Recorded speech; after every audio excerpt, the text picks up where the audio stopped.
اچھا پھر اس میں نا ایک اور پوائنٹ بڑا ضروری ہوتا ہے جو مجھے نا بہت پسند ہے، کہ بعض اوقات ایسا ہوتا ہے ہم یہ بھی خیال لے آتے ہیں اپنے دماغ میں کہ جی یہ جو جتنے بھی احکامات ہیں یہ تو بعد کی باتیں ہیں، پہلے میں اپنے اندر کی گندگی تو صاف کر لوں، جیسے نماز ہو گیا، روزہ ہو گیا، ان چیزوں میں ہم کوتاہیاں کرنا شروع کر دیتے ہیں۔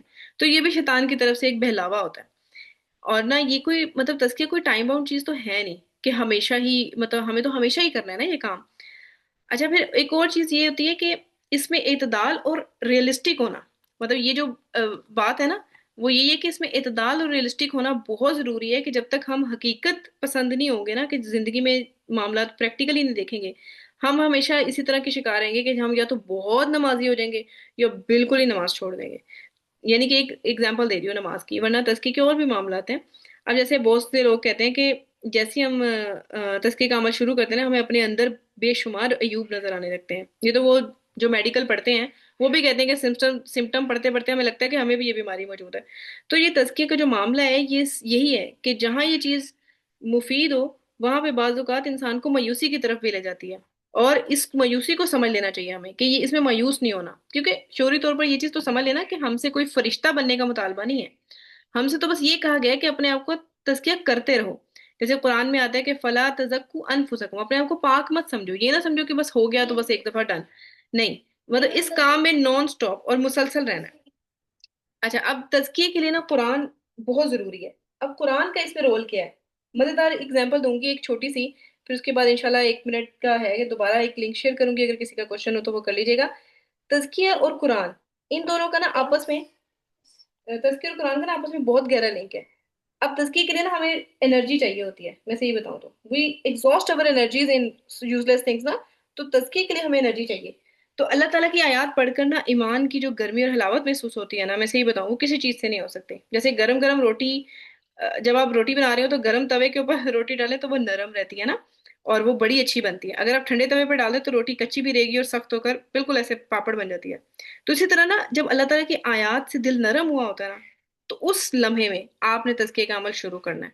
تو اس جرنی کو اپنانے کے لیے نا آپ آج سے اپنی انٹینشن سیٹ کریں سب سے پہلے، کہ ہم اس جرنی میں انٹر ہونے جا رہے ہیں، اور اس جرنی میں جب انٹر ہوں تو اس کی انرجی، اس کی قوت ہم نے کہاں سے لینی ہے؟ قرآن کے تھرو، انشاءاللہ تعالی۔ تو انشاءاللہ یہ ایک انٹروڈکشن سیشن تھا جس میں صرف جاننا یہ تھا کہ ہمارے لیے ضروری کیوں ہے، باقی آگے ہم ایک ایک اخلاقی برائی اور ایک ایک ایسے معاملے کو ہم اچھے سے جانچ پڑتال کریں گے اور دیکھیں گے۔ نیکسٹ سیشن میں ہم انشاءاللہ معرفت انسان کی بات کریں گے کہ انسان ہے کیا اور اس کس مشین کا نام ہے، انشاءاللہ تعالی۔ آج ہمارا پیڈ لنک نہیں تھا تو ہم اس لیے ابھی سیشن اینڈ ہو جائے گا، اور نیکسٹ اگر ریکوائرمنٹ ہوئی تو میں دوبارہ انشاءاللہ لنک شیئر کر دوں گی۔ جزاک اللہ خیرن کثیرہ، تھینک یو فار جوائننگ۔